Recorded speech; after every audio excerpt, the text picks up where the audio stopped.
étudiants de l'école de Yeshua, bienvenue à cette troisième vidéo sur la Paracha 21. Remettons ces quelques instants au Seigneur. Merci Seigneur pour l'enseignement que tu nous as donné. Nous te rendons grâce dans le précieux nom de Yeshua. Merci Seigneur pour tout ce que tu vas nous donner maintenant au travers des Haftarot, des prophètes. Oui Seigneur et de Yeshua, à la gloire de ton Saint-Nom. Merci Seigneur de nous former, façonner comme toi tu le veux. Oui, nous voulons faire ta volonté.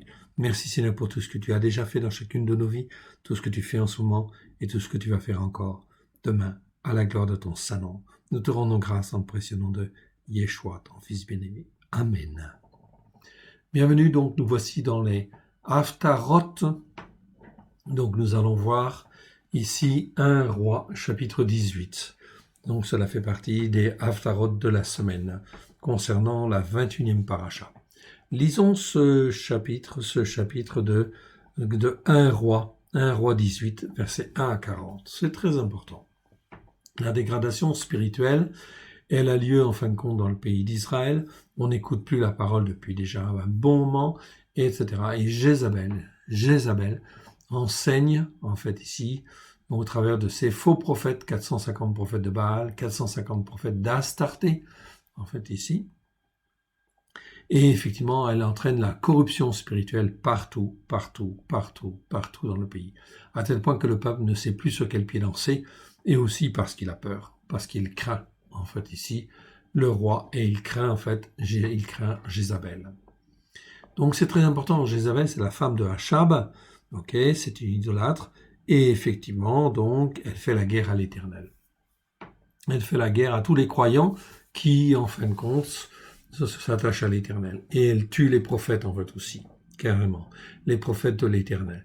Donc, on est dans une corruption spirituelle très grave, qui vient systématiquement, qui se dégrade. Plus la dégradation se fait, plus, en fait, la puissance de Jézabel agit. Plus il y a d'enseignements, mais des enseignements qui sont erronés. Ça ne revient pas à l'essentiel. Pour savoir si ça revient à l'essentiel, la référence c'est toujours la Torah, les prophètes et les psaumes. Est-ce que ça t'aide à revenir sur la Torah, les prophètes et les psaumes? Si oui, c'est bien, tu peux prendre. Au travers de Christ Yeshua, en fait, le Fils de Dieu, le Fils de Elohim. Si c'est ça, c'est bien, tu peux prendre. Si ce n'est pas ça, arrête de perdre du temps, ce n'est pas la peine. Il faut choisir. C'est très important. Comme on a vu Aaron qui avait un problème de décision, eh bien ici on a, en fin de compte, on est confronté à une problématique. Est-ce que, en fin de compte, les enfants d'Israël vont suivre ou ne pas suivre, en fait, la parole de Dieu? Ok. Écoutons. Bien des jours s'écoulèrent, et la parole de l'Éternel fut ainsi adressée à Eliaou. Eliaou, c'est Élie. Élie en hébreu, c'est soit Eliaou, soit Elia. Ok, l'un ou l'autre. Dans la 3e année, va, présente 3e année de quoi? 3e année du règne de Arav, de Achav, tout simplement. Va, présente-toi devant Arav, Achab, et je ferai monter de la pluie vers la face du sol. Et Eliaou alla pour se présenter devant Arav, la famine étant grande en Samarie. Et Arav fit appeler Ovadiaou c'est Abdias. Donc, dans nos traductions, ça a été traduit par Abdias, chef de sa maison. Or, Ovadiaou craignait beaucoup l'Éternel.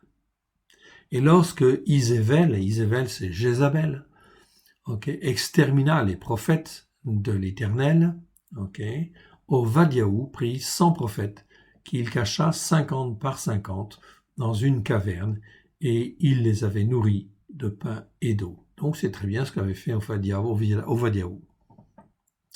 Arav dit à Ovadiaou, va par le pays, vers toutes les sources d'eau et vers tous les torrents. Peut-être se trouvera-t-il de l'herbe, et nous conserverons la vie aux chevaux, aux mulets, et nous n'aurons plus besoin d'abattre du bétail. Donc, c'est très important.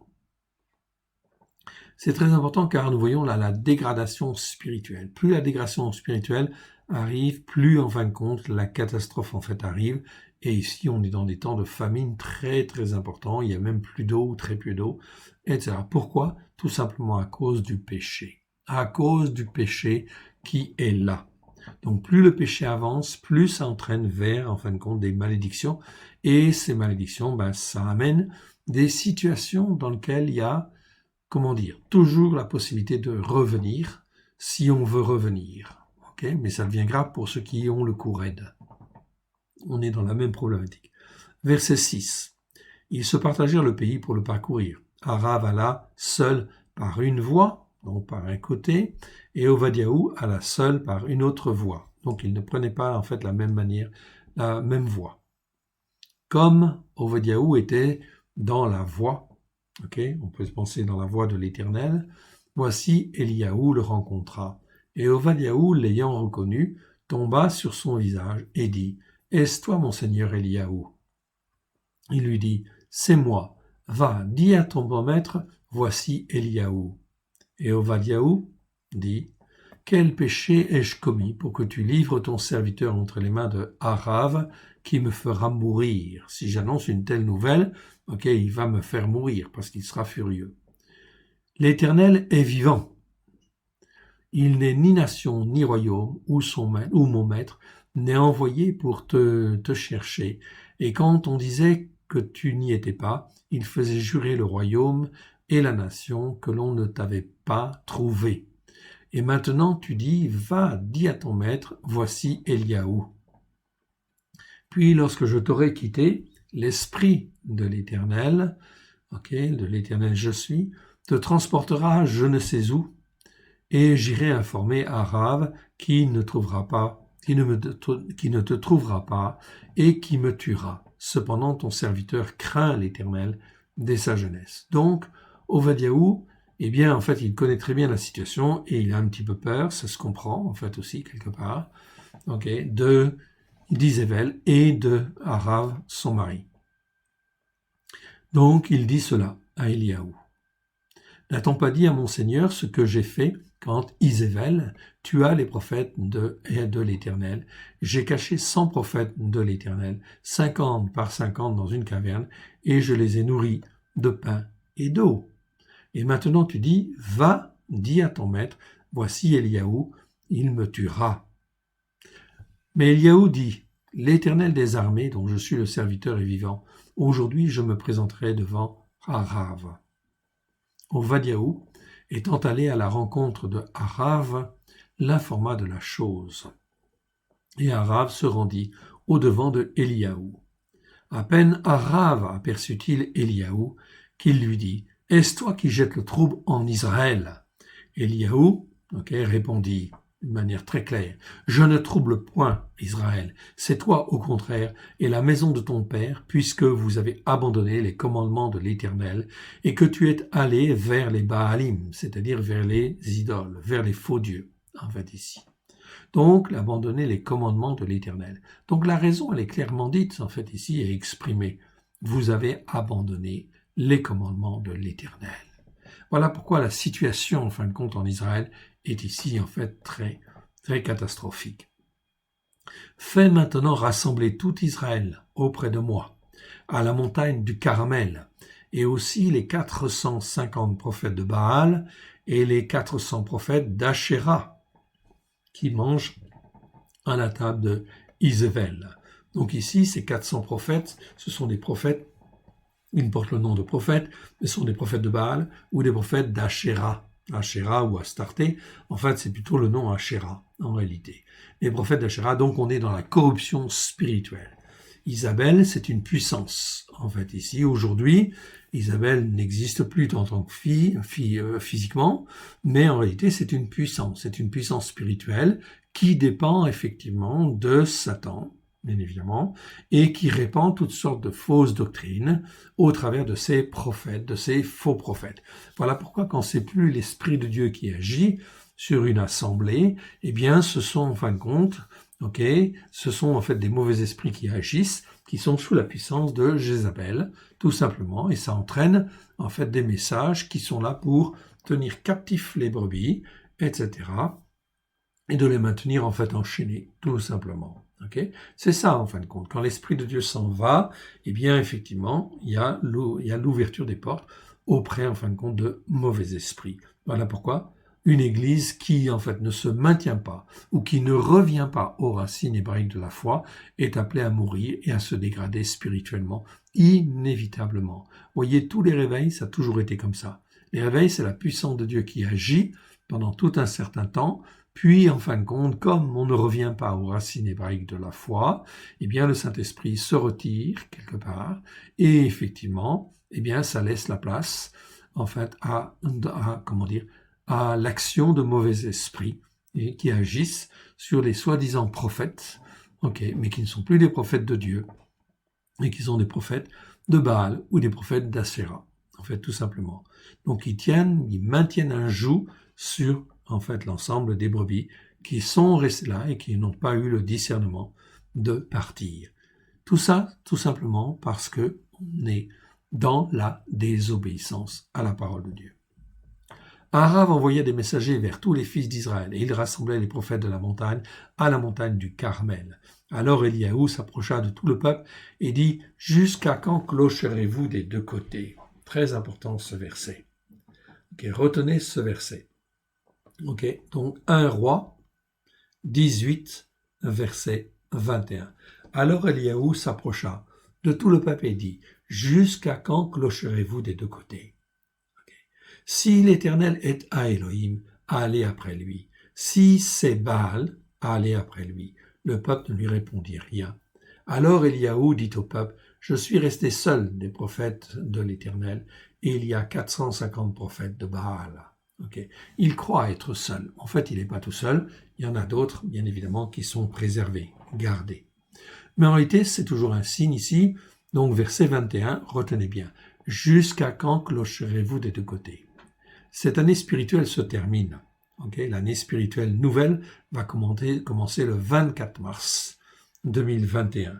C'est donc très très important, en fait, ici, de bien comprendre ce que nous avons à faire et bien évidemment de savoir qui on veut suivre en réalité. Jusqu'à quand clocherez-vous des deux côtés? Si je suis en fin de compte croyant, eh bien je dois choisir de venir sur la Torah, les prophètes et les psaumes, à la gloire de l'Éternel, au travers de Christ Yeshua, en fait, son Fils bien-aimé. Ça, c'est extrêmement important. Ça, c'est la voie que Dieu a tracée et sur laquelle nous devons être, oui, évidemment. Si nous n'y sommes pas, alors il convient, en fin de compte, d'y revenir, de se repentir toujours, de demander pardon, en fait, à Dieu et de changer de voie, évidemment. Jusqu'à quand clocherez-vous des deux côtés? Ceci s'adresse à tous les responsables spirituels. Comme on l'a vu en fait ici ce matin, eh bien, en fin de compte, nous avons vu que Dieu, en fin de compte, je vous rappelle le message que nous avons lu, c'était Ésaïe chapitre 2, Ésaïe chapitre 2, je vais même aller le voir sur la traduction ici, elle est plus complète. Ésaïe chapitre 3, on va le reprendre.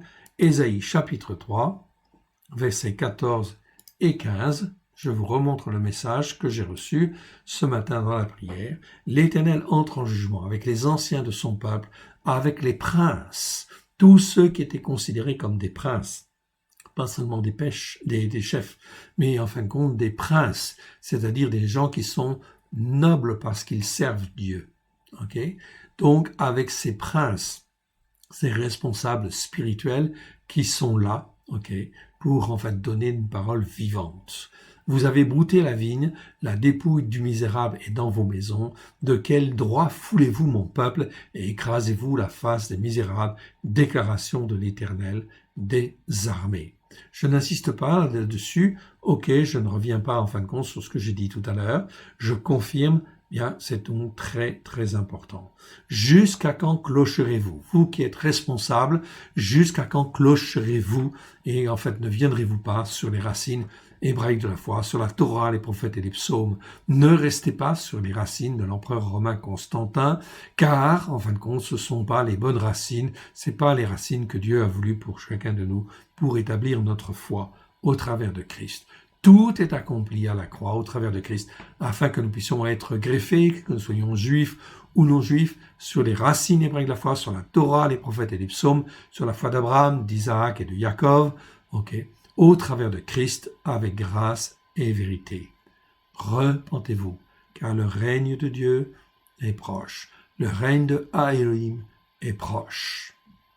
Donc l'Éternel dit ici à tous les responsables, jusqu'à quand clocherez-vous des deux côtés? Si l'Éternel est Elohim, allez après lui. Si c'est Baal, allez après lui.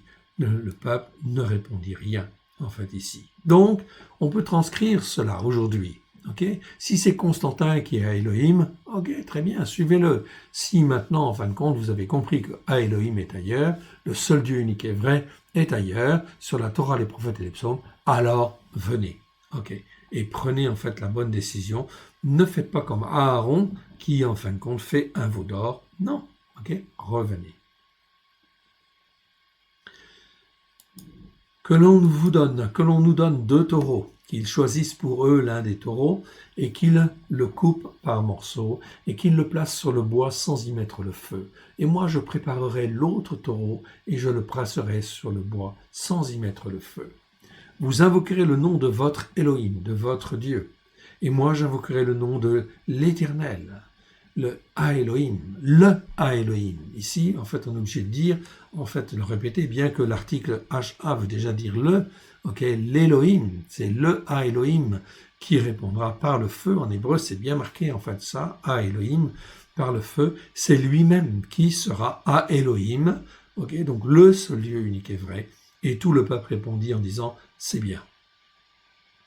Eliaou dit au prophète de Baal, choisissez pour vous l'un des taureaux. Ok. Préparez-le, les premiers, car vous êtes les plus nombreux, et invoquez le nom de votre Elohim. Vous n'y mettez pas le feu. N'y mettez pas le feu. Ok. Donc Élie fait ça parce que Dieu lui a dit de faire comme ça. Hein, c'est clair. Ils prirent le taureau qu'on leur donna et ils le préparèrent. Et ils invoquèrent le nom de Baal depuis le matin jusqu'au midi, okay, donc déjà en fait 6 heures, et disant « Baal, réponds-nous ». Mais il n'y eut ni voix ni réponse. Ils sautaient devant l'autel qu'ils avaient fait. À midi, Eliaou se moqua d'eux et dit « Criez à haute voix, puisqu'il est Elohim. » Ok, il pense à quelque chose, il est occupé ou il est en voyage. Peut-être qu'il dort, alors il se réveillera. Et ils crièrent à haute voix et firent selon leurs ordonnances des incisions avec des épées et avec des lances jusqu'à ce que le sang coule sur eux. Lorsque midi fut passé, ils prophétisèrent jusqu'au moment de la présentation de l'offrande. Présentation de l'offrande, c'est quoi? C'est 15 heures l'après-midi. Okay, 15 heures ou 16 heures selon les époques. En fait, ici, ça vous donne une petite idée. Mais il n'y eut ni voix, ni réponse, ni signe d'attention. Eliaou dit alors à tout le peuple, « Approchez-vous de moi. » Tout le peuple s'approcha de lui, et Eliaou rétablit l'autel de l'Éternel qui avait été renversé. Donc, ce n'est pas n'importe où, bien évidemment. C'est là où un autel à l'Éternel avait été installé, institué, sur le mont Carmel. Il prit 12 pierres, d'après le nombre des tribus des fils de Jacob, auxquels l'Éternel avait dit « Israël sera ton nom ». Et il bâtit avec ces pierres un autel au nom de l'Éternel. Il fit autour de l'autel un fossé de la capacité de 2 mesures de semence. Il arrangea le bois, coupa le taureau par morceaux et le plaça sur le bois. Puis il dit, remplissez d'eau 4 cruches, versez-les sur le sacrifice d'élévation et sur le bois. Il dit, faites-le une seconde fois, et ils le firent une seconde fois. Il dit, faites-le une 3e fois, et ils le firent une 3e fois. L'eau coula autour de l'autel, et l'on remplit aussi d'eau le fossé. Au moment de la présentation de l'offrande, Eliaou le prophète s'avança et dit, Éternel, Elohim d'Abraham, de Yitzhak et de Jacob, c'est d'Israël en fait, ici, qui est Israël, que l'on sache aujourd'hui que tu es Elohim en Israël, que je suis ton serviteur et que j'ai fait toutes ces choses par ta parole. Donc, il ne faisait pas ces choses parce qu'il pensait que c'était bien, il l'avait fait parce que l'Éternel lui avait demandé, par sa parole. Réponds-moi, ô Éternel, réponds-moi afin que ce peuple reconnaisse que c'est toi, l'Éternel, qui est à Elohim, le seul Dieu unique et vrai. Je vous rappelle, à Elohim, ça veut dire le seul Dieu unique et vrai. Et que c'est toi qui ramènes les cœurs. Qui veut donc en fait ici agir de manière à ramener en fait tous ceux qui veulent écouter. Et le feu de l'Éternel tomba, consuma les sacrifices d'élévation, l'Holocauste, mais c'est le sacrifice d'élévation en fait en réalité, le bois, les pierres et la terre, et absorba l'eau qui était dans le fossé. Okay? Même si c'était mouillé, super mouillé, etc., pas d'importance, le feu de Dieu était là. Quand tout le peuple vit cela, ils tombèrent sur leur visage et dirent « C'est l'Éternel qui est à Elohim ». Donc là, ils ont été convaincus. C'est l'Éternel qui est à Elohim.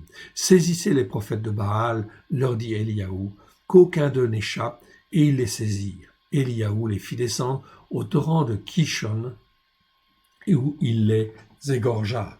Tous les faux prophètes, en fait, ici, ils ne méritent que la mort. Pourquoi? Parce qu'ils enseignent des fausses doctrines et ils entraînent, en fait, le peuple. Ils sont donc coupables de mort, tout simplement parce que, justement, ils enseignent des choses erronées, bien évidemment. Nous n'avons pas à juger ces choses-là, c'est Dieu qui juge, en fait, ici, et donc, en fait, ici, c'est ce qu'il va faire, en fait, aussi. Dieu va reprendre toutes les autorités de manière, en fin de compte, à ce qu'elles se posent les bonnes questions et qu'elles viennent sur, effectivement, la Torah, les prophètes et les psaumes, si elles veulent bien venir. Nous allons aller maintenant dans Ésaïe chapitre 43. 43, nous avions à lire à partir du verset 7, mais on va lire tout le chapitre 43. C'est beaucoup trop important. Nous sommes dans des temps prophétiques. Alors, écoutons ce que l'Éternel, notre Dieu, a à nous dire dans ce chapitre 43. 43 et 44. Nous allons lire les deux chapitres. Yeshayahu, donc je vous rappelle, c'est en fait un prophète qui a parlé 8 siècles avant Jésus-Christ. 8 siècles avant l'ère chrétienne, je préfère dire. Ainsi parle maintenant l'Éternel, je suis, qui t'a créé, ô Jacob, celui qui t'a formé, ô Israël. Voilà ce que le Seigneur est en train de nous dire à chacun de nous. Écoutez bien. Écoute, ô Jacob, celui qui t'a formé, ô Israël, ne crains rien, car je t'ai racheté. Je t'ai racheté au travers du sang de l'agneau. Je t'appelle par ton nom, tu es à moi. Si tu traverses les eaux, je serai avec toi, et les fleuves, ils ne te submergeront point. Si tu marches dans le feu, tu ne te brûleras pas, et la flamme ne t'embrasera pas. Car je suis l'Éternel, ton Elohim, le Saint d'Israël, ton Sauveur.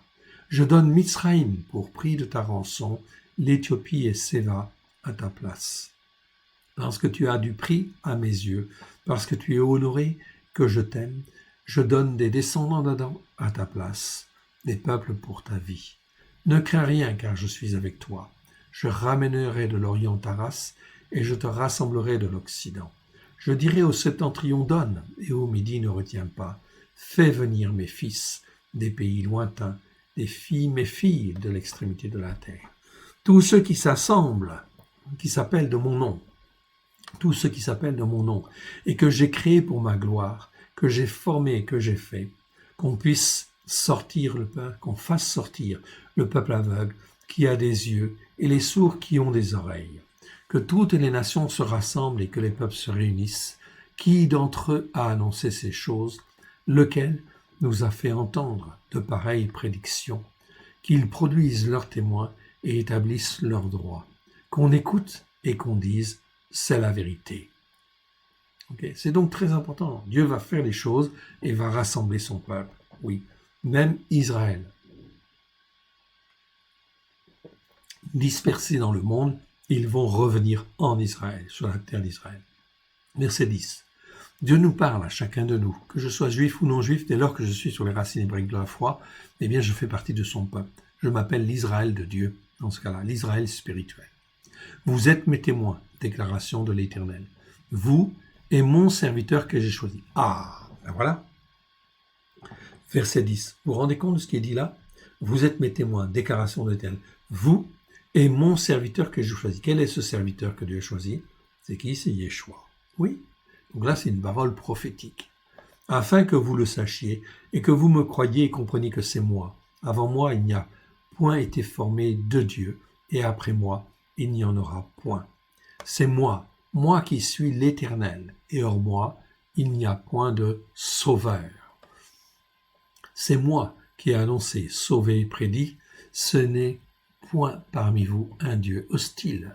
Vous êtes mes témoins, déclaration de l'Éternel. C'est moi qui suis Dieu, elle, en fait ici. Je le suis dès le commencement, et nul ne délivre de ma main. J'agirai. Qui s'y opposera? Ainsi parle l'Éternel, votre Rédempteur, le Saint d'Israël. À cause de vous, j'envoie l'ennemi contre Bavel, et je fais descendre tous les fuyards, même les Kasdim, c'est-à-dire les Chaldéens, qui étaient la force d'élite, si vous voulez, en fait ici de Babylone, sur les navires dont ils tiraient gloire. Je suis l'Éternel, votre Saint, le Créateur d'Israël, votre roi. Ainsi parle l'Éternel, qui fraya dans la mer une voie, et dans les eaux puissantes un chemin.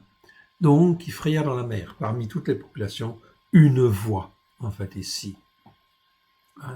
Les peuples de la mer, c'est l'image de l'humanité. Donc, une voie, en fin de compte, de sainteté, en fait, ici, qui passe par la Torah, les prophètes et les psaumes. Ainsi parle l'Éternel qui fraya dans la mer une voie, et dans les eaux puissantes un chemin, qui mit en campagne des chars et des chevaux, une armée de vaillants guerriers, soudain couchés ensemble pour ne plus se relever, anéantis, éteints comme une mèche. Ne pensez plus aux événements passés et ne considérez plus ce qui est ancien. Voici, je vais faire une chose nouvelle sur le point d'arriver. Ne la connaîtrez-vous pas? Je mettrai une voie dans le désert et des fleuves dans la solitude. Donc, n'oubliez pas, en fait, ici, c'est le mot derer. Derer, ça veut dire voie. Je mettrai une voie. Ok. Une voie, c'est la voie du salut sur la Torah, les prophètes et les psaumes. Les bêtes des champs me glorifieront, les chacals et les autruches, parce que j'aurai mis des eaux dans le désert, des fleuves dans la solitude pour abreuver mon peuple, mon élu. Le peuple que je me suis formé publiera mes louanges, et tu ne m'as pas invoqué, ô Jacob, car tu t'es lassé de moi, ô Israël. Donc Israël a eu des temps de faiblesse, et Israël ne connaît pas encore vraiment son Dieu. En fait, ici, il marche presque comme une nation, comme une autre nation. Mais Dieu, en fin de compte, va faire les choses pour qu'il soit confronté et qu'il puisse placer sa confiance pleinement en l'Éternel. Tu ne m'as pas offert des brebis en sacrifice d'élévation. Tu ne m'as pas honoré par tes sacrifices. Je ne t'ai point tourmenté par des offrandes ordinaires. Et je ne t'ai point fatigué pour de l'encens. Tu n'as pas appris d'argent à acheter pour moi des aromates, et tu ne m'as pas rassasié de la graisse de tes sacrifices. Mais tu m'as tourmenté par tes péchés, tu m'as fatigué par tes iniquités. Donc ici, voilà comment Israël se comportait hier, et se comporte encore aujourd'hui, malheureusement. Mais Dieu va faire, à cause de son grand nom, à cause de la parole qu'il dit là, en fait ici qu'il annonce d'une manière prophétique. Ici, il continue en disant « Mais tu m'as tourmenté par tes péchés, tu m'as fatigué par tes iniquités. » Et Dieu dit, verset 25, c'est l'expression en fait de la miséricorde pleine et entière de Dieu. Comme on a vu tout à l'heure, je fais grâce à qui je fais grâce, je fais miséricorde à qui je fais miséricorde. Et verset 25, il dit « C'est moi qui efface tes transgressions pour l'amour de moi, et je ne me souviendrai plus de tes péchés. Réveille ma mémoire, plaidons ensemble, parle toi-même pour te justifier. Ton premier père a péché, et ceux de chez toi qui m'ont méprisé se sont rebellés contre moi. C'est pourquoi j'ai réprouvé les princes de la sainteté. Les princes de la sainteté, c'est tsar, en fait, ici. Donc, c'est bien prince. C'est-à-dire les princes qui devaient servir pour montrer ma sainteté sur la terre. Je les ai réprouvés, je les ai rejetés quelque part, parce qu'ils n'ont pas fait comme il fallait le travail qui convenait devant l'Éternel. Ici, on dit, je livrai Jacob, comme dévoué par interdit, et Israël aux outrages. Oui, Israël a été rejeté. Israël a perdu Jérusalem, a perdu son pays, a été dispersé parmi le monde, parmi toutes les nations, a été comme dévoué par interdit. Israël a été livré aux outrages pendant 2000 ans. Et maintenant, ça suffit. L'Éternel est en train de revenir.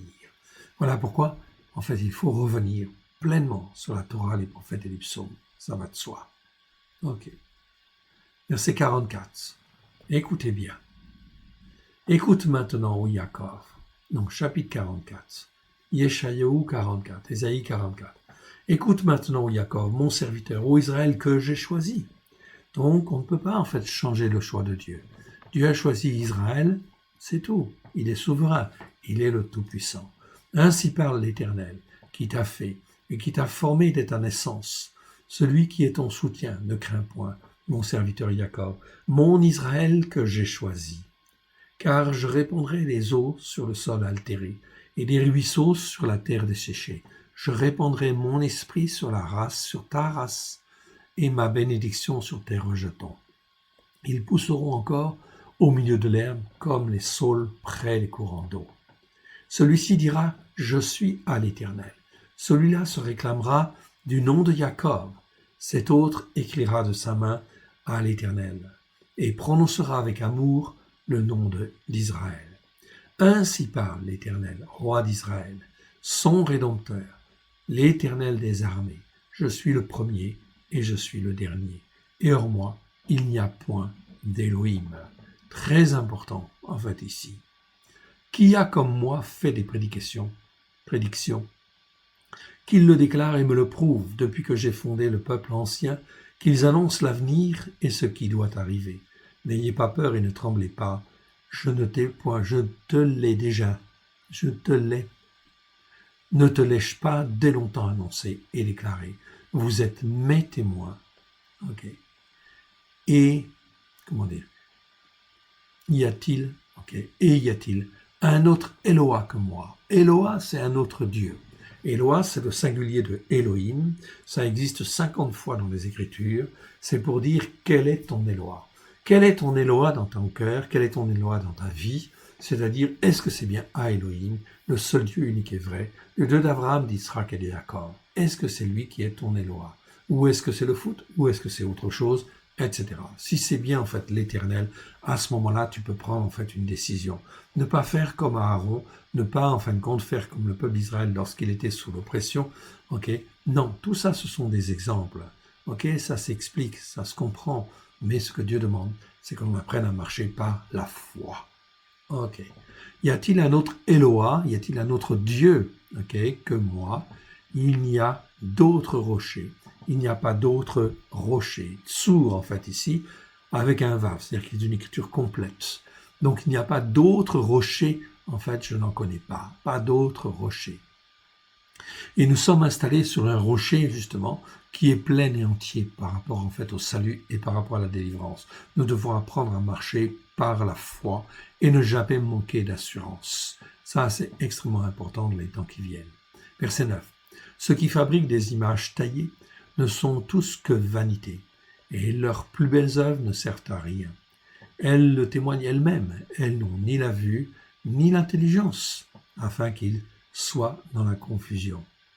Qui est-ce qui fabrique un Dieu ou fait une image taillée pour n'en retirer aucune utilité? Quelque part, c'est en fait ici, quelque part, mais c'est du bon sens. Mais en réalité, c'est ce que en fait les hommes font. Voici. Tous ceux qui y travaillent seront confondus, et les ouvriers ne sont que des descendants d'Adam, qu'ils se réunissent tous, s'ils se présentent, et tous ensemble ils seront tremblants et couverts de honte. Le forgeron fait une hache, il travaille avec le charbon, la façonne à coups de marteau, la forge d'un bras vigoureux. Mais a-t-il faim? Le voilà sans force. Ne boit-il pas d'eau? Le voilà épuisé. Le charpentier étend le cordeau, fait un tracé au crayon, façonne le bois avec un couteau, marque ses dimensions avec le compas, puis il produit une figure d'homme, une belle forme d'un descendant d'Adam, pour qu'elle habite dans sa maison, dans une maison. C'est une figure d'homme, en fait, ici, par exemple. Okay. Il se coupe les cèdres, prend des rouves et des chênes, fait un choix parmi les arbres de la forêt, plante des pins, et il appuie les fait croître. Les arbres servent aux descendants d'Adam pour brûler, il s'en prend, et se chauffe, il en prend et se chauffe, il y met aussi le feu pour cuire le pain, puis il en fait également un dieu qu'il adore. Il en fait une image taillée devant laquelle il se prosterne. Il se prosterne devant l'ouvrage de ses mains. C'est exactement ça que ça veut dire. Et bien souvent, c'est aussi ça que nous faisons, en fait, ici, dans les sociétés modernes. On plie le genou devant quelque chose qui nous paraît, en fait, merveilleux, qui est comme un dieu, un faux dieu. Ok. Il brûle au feu la moitié du bois qu'il a récolté. Avec cette moitié, il cuit de la viande. Après un rôti et se rassasie, il se chauffe aussi et dit « Ah, je me chauffe, je vois la flamme. » Et avec le reste, il fait un dieu, son image taillée. Il se prosterne devant elle, il l'adore. Il invoque et s'écrie « Sauve-moi, car tu es mon Dieu. » Jérémie dit « Mon frère, ma sœur, où sont donc tes dieux, pour qu'ils te sauvent au temps du malheur ?» Chapitre 6 de Jérémie. C'est donc très important. Dieu parle à tous les responsables, mais aussi à tous les croyants. Où sont vos dieux, qu'ils vous sauvent au temps du malheur? Verset 18. Ils n'ont ni intelligence, ni entendement, car on leur a fermé les yeux pour qu'ils ne voient point, et le cœur pour qu'ils ne comprennent point. Donc ils sont aveuglés. Il ne rentre pas en son cœur, c'est qu'il ne se pose pas les bonnes questions. Il n'a ni connaissance, ni le bon sens de dire « J'en ai brûlé une moitié au feu pour me réchauffer, j'ai cuit du pain avec du charbon, j'ai rôti de la viande, je l'ai mangé, et avec le reste je ferai une abomination. Je me prosternerai devant un morceau de bois. » Tout simplement. Verset 20.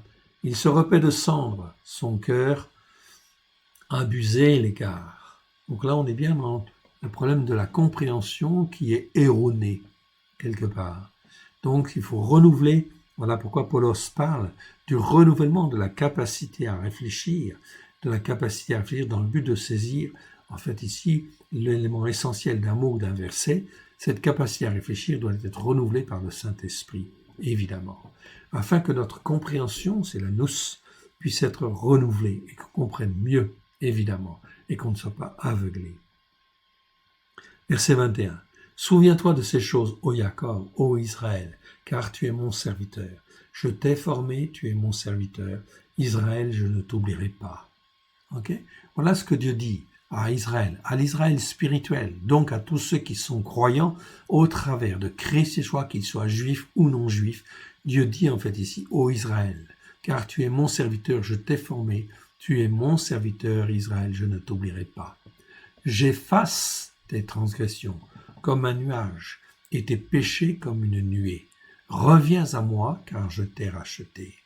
Cieux, réjouissez-vous, car l'Éternel a agi. Profondeur de la terre, retentissez d'allégresse. Montagnes, éclatez en cris de joie. Vous tous, forêts avec tous vos arbres, car l'Éternel a racheté Jacob. Il a manifesté sa gloire en Israël. Mon frère, ma sœur, ça fait 2000 ans. 2000 ans que Dieu a racheté. Ici, c'est Ésaïe, en fait, qui parle. 8 siècles avant que Christ ne vienne. Cela s'est accompli avec Christ. Christ, en fin de compte, est là. L'Éternel a racheté Israël. T'a racheté. Toi qui crois, en fait, ici, il t'a racheté. Il a manifesté sa gloire en Israël. Ça fait 2000 ans. Alors, viens. Écoute la Torah pour la mettre en pratique avec grâce et vérité. Fais les fêtes de l'Éternel. Ne manque pas le début de cette nouvelle année qui arrive le 24 mars 2021. Écoute et pratique et apprends à juger comme Dieu juge. Revois les vidéos, etc. Il y a en fait foule d'enseignements sur, en fin de compte, notre chaîne à l'école des Yeshua, sur la chaîne YouTube à l'école des Yeshua. Il y a toute une liste, une playlist avec la formation sur les parachiotes. C'est marqué parachiote, formation messianique de base. Et ça, tu peux la suivre. Tu as 3-4 heures d'enseignement par semaine où tu peux te former et te façonner, bien sûr. Dieu dit, j'efface tes transgressions comme un nuage, tes péchés comme une nuée. Reviens à moi car je t'ai racheté. Cieux, réjouissez-vous car l'Éternel a agi. Profondeur de la terre, retentissez d'allégresse. Montagne, éclatez de cris en cris de joie. Vous aussi, forêts avec tous vos arbres, car l'Éternel a racheté Jacob. Il a manifesté sa gloire en Israël. Verset 24. Ainsi parle l'Éternel, ton Rédempteur. Lui qui t'a formé dès ta naissance, il t'a tissé dans le ventre de ta maman. Okay. Tu ne le connaissais pas, mais lui te connaissait. Moi, l'Éternel, j'ai fait toutes ces choses. Seul j'ai déployé les cieux. Seul j'ai étendu la terre. C'est Dieu qui fait, toujours Dieu, par son Saint-Esprit, au travers de Christ Yeshua. Nous participons. Nous sommes là comme, en fait, des serviteurs qui devront apprendre l'obéissance et la soumission pour faire les œuvres que Dieu a préparées d'avant. Mais c'est Dieu, l'Éternel Dieu, qui fait tout par son Saint-Esprit. Verset 25. J'anéantis les signes des prophètes de mensonges. Je proclame insensés les devins. Je fais reculer les sages et je tourne leur connaissance en folie. Ceux qui se croient sages aujourd'hui, même regardez aujourd'hui ce qui se passe avec le Covid-19. On vaccine et on croit s'en sortir simplement avec le vaccin. Okay? Dieu va rendre, va ridiculiser la sagesse des sages, de ceux qui se disent sages. Vous voulez vacciner? Très bien, vaccinez, etc. Mais vous ne savez pas ce qui va venir. Je fais reculer les sages et je tourne leur connaissance en folie, dit l'Éternel. Verset 26. Je confirme la parole de mon serviteur. Mon serviteur, c'est qui le serviteur là dont on parle? Yeshua. Je confirme la parole de mon serviteur et j'accomplis ce que prédisent mes envoyés. Tous ceux qui appartiennent à l'Éternel. Dieu, eh bien, effectivement, il accomplit. J'accomplis ce que prédisent mes envoyés. Je dis à Yerushalayim, elle sera habitée, et les villes de Yehuda, elles seront rebâties, et je les relèverai de leur ruine. Je dis à l'abîme, dessèche-toi, et je taris tes fleuves. Je dis à Koresh, Koresh c'est Cyrus. Les nations ont traduit en fait le mot par Cyrus, mais en hébreu c'est Koresh. Je dis à Koresh, il est mon berger, et il accomplira toute ma volonté. Donc Ésaïe parle 8 siècles avant Jésus-Christ. Et il dit qu'il y aura un homme qui s'appellera Koresh, qui sera en fait roi des Mèdes et des Perses. Oui, donc ça viendra en fin de compte presque 2 siècles plus tard. Oui, 2 siècles plus tard, un peu plus de 2 siècles. Oui, 2 siècles plus tard. Ok, un peu plus de 2 siècles, effectivement. Donc Koresh, Cyrus va devenir en fait roi des Mèdes et des Perses. Oui, et Dieu dit déjà en fin de compte bien avant, 2 siècles avant, il est mon berger et il accomplira toute ma volonté. Il dira de Yerushalayim qu'elle soit rebâtie et du temple qu'il soit fondé. En fait, l'Éternel Dieu avait déjà annoncé, plus de 2 siècles avant que cela se fasse ici, que en fait il y aurait un roi, Koresh, qui s'appelle Cyrus chez les nations, qui permettra que Jérusalem soit rebâtie et que le temple soit reconstruit. Bien sûr, il l'avait annoncé, et c'est ce qui se réalise, tout simplement. Donc Dieu va se servir d'hommes et de femmes qui ne sont pas forcément des croyants, formés sur la Torah, non. Cyrus, est-ce qu'il est formé? Non, il n'est pas formé. Pourtant, Dieu l'appelle mon berger, il est mon berger. Il fera ma volonté, etc. C'est donc là très important. On voit donc en fait ici que l'Éternel Dieu, en fait ici, nous promet une restauration merveilleuse. On va aller maintenant dans le psaume 130. Voyons ce que nous dit le psaume 130. Télim 130. Du fond de l'abîme, je t'invoque, ô Éternel, Éternel je suis. Seigneur, écoute ma voix, que tes oreilles soient attentives à la voix de mes supplications. Si tu gardais le souvenir de mes iniquités, ô Yah, Seigneur, qui pourrait subsister? Yah, c'est le nom abrégé de l'Éternel. C'est très important. Donc ça existe 50 fois dans les Écritures. Donc Yah, c'est le petit nom de l'Éternel. C'est le nom intime, si vous voulez. Oh Yah. Et ça se trouve assez souvent, on le trouve assez souvent, ça existe 50 fois. Vous le connaissez sans le connaître. Quand on dit, en fait, notamment Alléluia, c'est pas Alléluia d'un seul mot. C'est Allélu, qui veut dire louer, et Yah, c'est-à-dire l'Éternel. L'Éternel dans l'intimité, en fait, ici.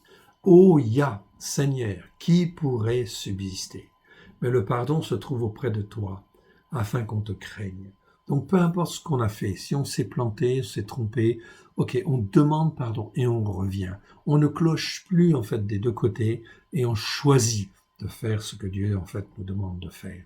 On écoute et on met en pratique. On commence le Shabbat si on ne le fait pas et en fait on fait toutes les fêtes de l'Éternel et on apprend les jugements en fin de compte de Dieu, les lois de Dieu, afin de grandir dans sa vérité à la gloire de son saint nom. Mais le pardon se trouve auprès de toi afin qu'on te craigne. J'espère en l'Éternel, mon âme espère et j'attends sa promesse. Mon âme compte sur le Seigneur plus que les gardes ne comptent sur le matin, que les gardes ne comptent sur le matin.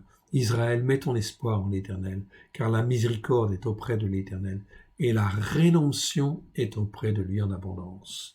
Donc la miséricorde est auprès de Dieu. Il est prêt à pardonner toutes nos erreurs, toutes les erreurs, mais il faut les confesser, il faut en fin de compte, les confesser et changer de voie. Ça, c'est très important.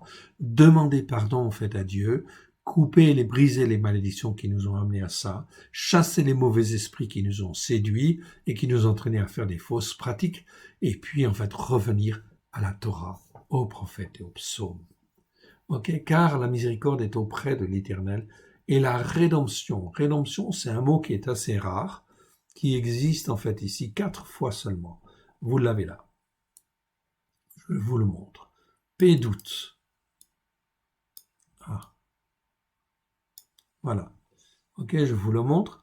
Donc, pédoute, c'est un mot qui existe 4 fois. Ça nous parle de rédemption. Beaucoup plus fort que simplement délivrance. Non, la rédemption, c'est rétablir à l'état initial. Okay? Car la miséricorde de l'Éternel et la rédemption est auprès de lui en abondance. C'est-à-dire qu'il veut nous restaurer, pas seulement nous délivrer, mais il veut nous façonner, nous instruire. Comment, mon frère, ma sœur, tu peux être instruit et façonné si tu n'écoutes pas la Torah pour la mettre en pratique avec grâce et vérité? Dans la Torah, tu as tous les enseignements de Dieu, tous les enseignements principaux de Dieu. Donc, tu n'es pas obligé d'aller chercher la connaissance n'importe où, ok, surtout avec Internet. Tu peux avoir plein de connaissances. Ce qui est essentiel, c'est la connaissance qui se trouve dans la Torah, les prophètes et les psaumes, et ce que Yeshua nous révèle au travers de la Brit Hadasha, okay, qui en fait va être disponible très bientôt. Nous la terminons, nous faisons la dernière lecture, et la Brit Hadasha sera disponible d'ici, en fait, on va dire, à peine un mois. Okay, ce sera disponible. Okay, donc un Nouveau Testament messianique qui, en fin de compte, ici, nous montrera, traduit sur la pensée hébraïque de la foi et sur le texte reçu du XVIIe siècle. C'est extraordinaire. Ça fait que, en fait, ici, de la Genèse à l'Apocalypse, cela représente en fait un tout, un ensemble, et que le Nouveau Testament n'est pas le Nouveau Testament de Constantin, c'était l'alliance nouvelle que Dieu a faite au travers de Christ Yeshua, afin que sa Torah puisse être dans les cœurs avec grâce et vérité. À la gloire de son saint nom, afin que cette Torah puisse nous former, nous façonner, afin que la rédemption, en fin de compte, de Dieu puisse s'accomplir en abondance. C'est pas dit petitement ici, que la rédemption, en fin de compte, de l'Éternel est auprès de lui en abondance. Pourquoi elle est en abondance auprès de lui? Pour qu'elle reste toujours auprès de lui? Non, pour qu'elle soit dans nos cœurs et dans nos vies, à la gloire de son saint nom. Verset 8. C'est lui qui rachètera par une rançon Israël de toutes ses iniquités. Donc ici, le psaume 130, c'est un psaume en fait de David. Ok, c'est un psaume des degrés. Et ici, en fait, on te parle, en fait, ici, verset 8, c'est lui qui rachètera par une rançon Israël de toutes ses iniquités. Mon frère, ma sœur, ce psaume est un psaume prophétique. On est en train de te dire qu'il y a bien là, en fait, le rachat par une rançon. C'est le verbe pada, que je vous ai déjà montré. Vous l'avez là, en fait, ici. Il est très important, ce verbe. Ce verbe, en fait, nous parle de rachat, mais de rachat pas n'importe comment, par une rançon. Et qui, en fait, a payé le prix pour, en fait, nous racheter par une rançon? C'est Yeshua. Oui, bien sûr. Vous avez compris. Là, on est sur les racines hébraïques de la foi. Mais être sur les racines hébraïques de la foi, ça veut dire venir sur la Torah, ok, méditer cette Torah, ok, et en fin de compte, vraiment écouter et mettre en pratique. Si je ne mets pas en pratique, je n'ai pas écouté. Car c'est lui qui rachètera par une rançon Israël de toutes ses iniquités. Donc Israël, l'Israël bien sûr physique, qui sera racheté, qui est racheté déjà, en réalité, il ne le sait pas, mais déjà il est racheté, en fait, ici, parce que c'est accompli depuis 2000 ans, déjà. Et dans l'Israël, en fait, ici, est compris aussi tous les gens des nations qui, en fait, donnent leur cœur et leur vie à Yeshua, au Christ hébreu, oui, bien sûr, selon les promesses faites à Abraham, Israël et Jacob.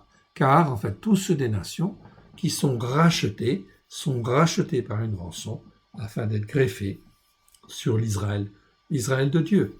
Amen. Que Dieu vous bénisse et Dieu vous garde.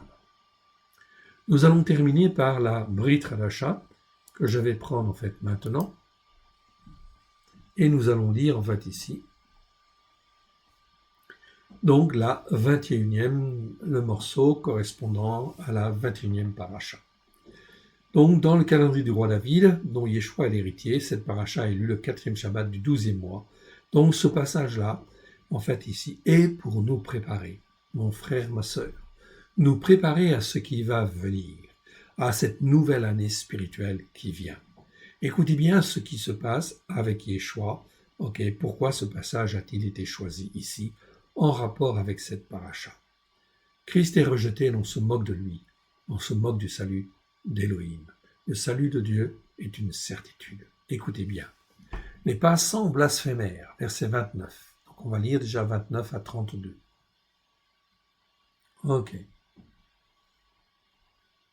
Et ensuite on ira de 33 à 41.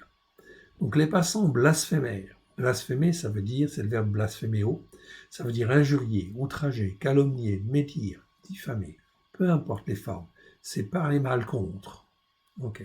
Les passants blasphémèrent, c'est-à-dire dire toutes sortes d'injures ou d'outrages, de calomnie, de médisance, ou de diffamation. Tout ça, c'est englobé dans le verbe blasphémer.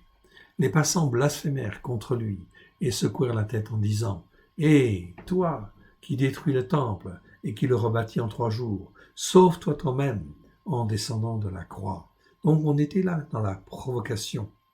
Bien sûr, il y avait des croyants en Yeshua, mais eux ne l'étaient pas, en fait, ici. Ceux-là ne l'étaient pas. Et, quelque part, ils ont le cœur qui s'endurcit. Ils ne voient pas. Ils ne voient pas la voie. C'est pour ça qu'ils ont le cœur qui endurcit et ils vont mourir, bien évidemment, pas sur place, mais ils vont mourir spirituellement et ils ne verront jamais la vérité, en fait, ici, au travers de Christ Yeshua. Sauve-toi toi-même en descendant de la croix. De plus, les Rachei HaKohanim, c'est-à-dire les autorités spirituelles. Les Rachei HaKohanim, ce sont les principaux sacrificateurs, avec les Sophrim, les scribes, se moquaient entre eux et disaient « Il a sauvé les autres et il ne peut se sauver lui-même ». En fait, ils se réjouissent dans le cœur, en fait ici, ils se réjouissent dans leur cœur, du complot qu'ils ont fait et ils croient avoir réussi.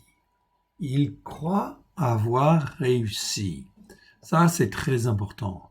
Ils sont dans leur raisonnement, dans leur sagesse, mais Dieu va confondre leur sagesse. Pourquoi? Parce qu'il n'y a aucune repentance ici. Et en fin de compte, ils ne marchent pas en fait dans la voie de Dieu. Ils ne sont pas sur la voie de Dieu. Donc Dieu va en fait ici ridiculiser en fait ici leur sagesse, évidemment. Verset 32. Que le roi de Christ, que le Christ, le roi d'Israël, descende maintenant de la croix, afin que nous voyions et que nous croyions. Ceux qui étaient crucifiés avec lui l'insultèrent aussi.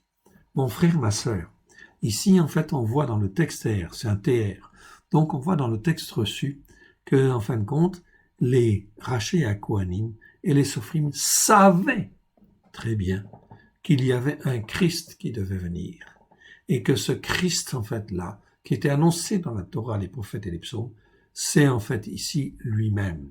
Ils disent en fait ici, il y a bien l'article en fait ici, on l'a mis en fait en rouge pour le souligner, le mettre en évidence. Dans le texte grec du XVIIe siècle, on te dit bien ici que le Christ, le roi d'Israël, celui-là qui est crucifié à la croix, qui dit en fait être celui-là, celui qui était annoncé dans la Torah et les prophètes, eh bien qu'il descende maintenant de la croix, afin que nous voyions et que nous croyions. Voilà ce qu'ils disent. Donc ils sont parfaitement conscients de ce qu'ils font, mais ils sont aveuglés dans leur compréhension, dans leur capacité à réfléchir et dans leur compréhension. Complètement en fait aveuglés, afin ainsi ils croient que leurs projets, leurs pensées, en fait ici, les ont amenés à la réussite. Ils ont réussi à crucifier Christ Yeshua, mais celui-là même qui était le Christ, c'est-à-dire celui qui était annoncé dans la Torah des prophètes des psaumes et qui était le roi d'Israël. Ils le disent en fait eux-mêmes ici. Eh bien, qu'il descende maintenant de la croix afin que nous voyions et que nous croyions. Ensuite, eh bien, on voit que ceux qui étaient crucifiés avec lui, il y en avait deux qui étaient là, ils l'insultèrent aussi. L'un des deux va se repentir, mais pour le moment, on les voit, ils l'insultent en fait ici. Ok, on continue. Versets 33 à 37. Yeshua est abandonné de tous, mais il croit au Père. La 6e heure étant venue, il y eut des ténèbres sur toute la terre, jusqu'à la 9e heure, pendant 3 heures. Ok, donc 6e heure, ça veut dire midi. Donc de midi à 15 heures, en fait, on va dire, il y eut des ténèbres sur toute la terre, jusqu'à la 9e heure. À la 9e heure, c'est-à-dire à 15 heures de l'après-midi, Yeshua s'écria d'une voix forte, « Eloi, Eloi, lama sabachthani » Ok, Eloi, Eloi, lama sabachthani, ce qui signifie « Mon Dieu, pourquoi m'as-tu abandonné ?» Donc ici, Yeshua est à l'extrême et il se sent complètement abandonné. Mais il fallait qu'il se soit abandonné. C'est là aussi un témoignage, car Dieu abandonne le pécheur, oui bien sûr, qui persévère dans sa voie, dans sa voie, et il est comme abandonné, oui bien sûr. Et donc Yeshua, comme il paye le prix en fait de nos fautes, de nos péchés, de nos transgressions, de nos iniquités, il fallait qu'il soit comme rejeté, qu'il se sente rejeté. Et ça, c'est le témoignage que c'est bien accompli, qu'il a été jusqu'au bout, en fait, ici, en criant « Eloi, Eloi, lama sabachthani ». Ça, c'est en hébreu. Marc nous raconte le passage en écrivant en araméen, en fait, ici. « Eloi, Eloi, lama sabachthani ». Tout simplement pour accomplir la parole qui était écrite déjà annoncée dans le psaume 2.2.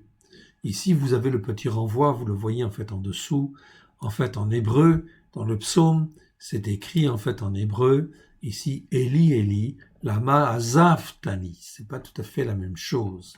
Ok.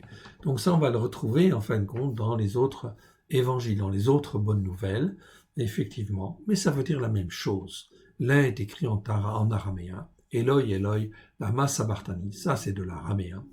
Eli, Eli, lama sabachthani, comme on le voit là, c'est de l'hébreu. Mais ça veut dire la même chose. Mon Dieu, pourquoi m'as-tu abandonné? Quelques-uns de ceux qui étaient là dirent, l'ayant entendu dire, en fait, ils n'ont pas bien compris, ils ont cru entendre que c'est Élie, en fait ici, et non pas Élie le prophète. Ok, ils pensaient que c'était ça, et non pas Élie, le mot en fait hébreu, El, et qui en fait se dit Élie pour dire mon Dieu. En fait ici on rajoute un i au bout, ça fait Élie, et Élie ça veut dire mon Dieu.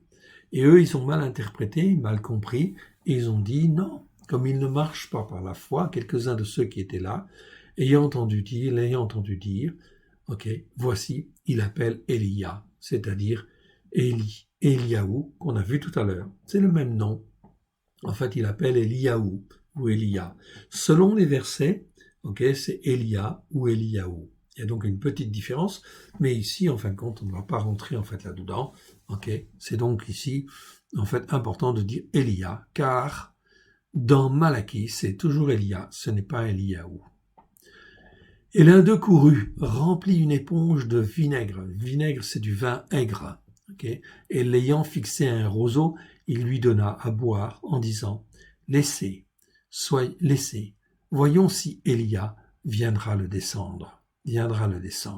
Mais Yeshua ayant poussé un grand cri, expira.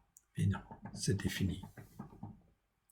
Ok, du vin aigre, ok, du vinaigre ou du vin aigre. En fait, en réalité, c'était le vin de très mauvaise qualité que buvaient les soldats et il était coupé d'eau. On appelait ça du vin aigre ou du vinaigre. tout simplement. À ce moment-là, qu'est-ce qui se passe? Mon frère, ma sœur, regarde bien.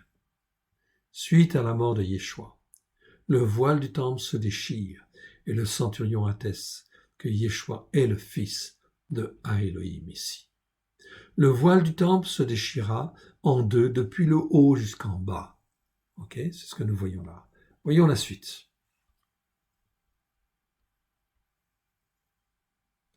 Le centurion, on voit à gauche, verset 39, le centurion, donc un centurion, c'est un chef romain qui a 100 soldats sous ses ordres, c'est donc un centurion. Ce mot centurion existe que 2 fois dans 2 versets. Il y a un autre mot qui est presque pareil, qui en fait nous parle des centeniers. C'est pareil, c'est un autre mot en fait ici. Donc on va regarder centurion ici, parce que c'est le mot kenturion en fait en grec. Le mot en fait centurion ici nous dit, enfin l'écriture nous dit, le centurion qui était en face de Yeshua, voyant qu'il avait expiré de la sorte, dit, assurément, cet homme-là, que l'on voit là. Donc là, il y a une tautologie, donc c'est pour là vous l'avez en fait en bleu. En bleu, c'est ce qu'on appelle une tautologie, ce sont des mots qui sont rajoutés par le Saint-Esprit. Vous voyez tout ce qui est en bleu ici, et puis ici, c'est ce qu'on appelle une tautologie, en fait ici, outos. C'est des petits mots qui sont pas toujours faciles en fait à traduire, mais qui sont là en fait que le Saint-Esprit a rajouté pour dire, pour bien insister en fait ici. Donc ici, c'est pas n'importe quel homme qui est sur la croix, cet homme-là que l'on voit là, ou dont on parle là. En fait ici, voilà pourquoi on le met en italique, tout simplement en fin de compte pour vous montrer ce que ça veut dire. En fait ici, cette tautologie. Cet homme-là, que vous voyez là, avec certitude, dit le centurion, était bien, en fait ici, le fils de Elohim. Le est en grand, en fait ici, écrit en majuscule aussi, parce que dans le texte grec du XVIIe siècle, on ne le retrouve pas dans le texte grec du XIXe siècle, ça fait partie des petits mots qui sont nettoyés, parce qu'ils sont en fait embêtants, gênants, et ils sont pas toujours faciles en fait à traduire, c'est vrai, mais en fait on ne touche pas à la parole de Dieu. Donc ici, on dit bien le Fils de Dieu, le Fils de Elohim que l'on attendait en fin de compte depuis longtemps et qui en fait était annoncé dans la Torah, les prophètes et les psaumes. Car en fait, il est bien écrit que Dieu a un fils. Dans le psaume 2, c'est écrit. Dans les proverbes en fait aussi, c'est écrit en fait ici. Donc on n'a pas de doute. On sait que celui qui doit venir, c'était le Fils de Elohim. Donc ici, quelque part, c'est une grave erreur. Et ici, c'est une confirmation, bien sûr, de cette erreur des pharisiens, de cette erreur des, des rachei Kohanim, c'est-à-dire des souverains sacrificateurs, des scribes. Ils ont été leur, sagesse a été rendue ridicule. En fait, ici, c'est ridicule. Il est verset 40. Il y avait aussi des femmes qui regardaient de loin. Parmi elles était Myriam à Magdalite, Myriam de Magdala, en fait, ici. Myriam, mère de Yaakov, le petit, donc c'était, ici, une autre femme, et de Yossé, le petit, et de Yossé, et Shelomith, c'est Salomé, tout simplement, qui le suivait et le servait lorsqu'il était en Galila. Donc, toutes les femmes, ces femmes-là, qui l'ont vu, en fait, ici, ont vu Yeshua mourir sur la croix, Elles ont vu mourir, en fait, ici, celui qu'elles ont servi, dans lequel elles avaient placé toute leur confiance. Ils voient, en fin de compte, qu'il meurt à la croix. Mais, en fait, leur foi était là, en fait, ici, et ça va être ravivé. Elles vont être secouées, bien sûr, dans leur foi. Mais l'Éternel va se glorifier au travers de cela. Car, en fait, le temple de l'Éternel est en train, en fin de compte, de se constituer, le nouveau temple de la restauration sur la Torah, les prophètes et les psaumes.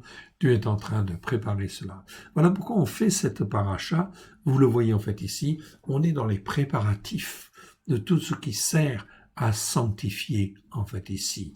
Et Yeshua est celui par qui nous allons passer, bien sûr que nous passons, par lequel nous passons pour être sauvés, pour construire le temple de l'Éternel. Alors, ici, cette année spirituelle se termine, ok, avec tous les éléments. Ici, Christ, en fait, ici, est en train de mourir, meurt, il est mort là, et il va ressusciter. Oui, il va ressusciter. Et ça, on verra ça, en fin de compte, la semaine prochaine, avec le début de l'année spirituelle.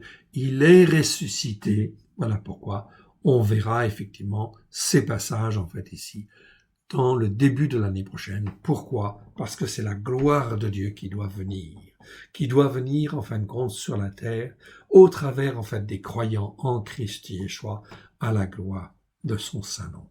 Merci de m'avoir écouté. Nous allons terminer par une petite prière. Père très saint, nous te rendons grâce pour cette abondance de versets et d'explications que tu nous donnes. Que ce qui n'est pas de toi, dans le nom d'Yeshua, s'en aille dans les lieux arides. Que ce qui est de toi soit loin de grâce et de vérité au travers de Christ Yeshua. Que ça pénètre au plus profond de nous-mêmes.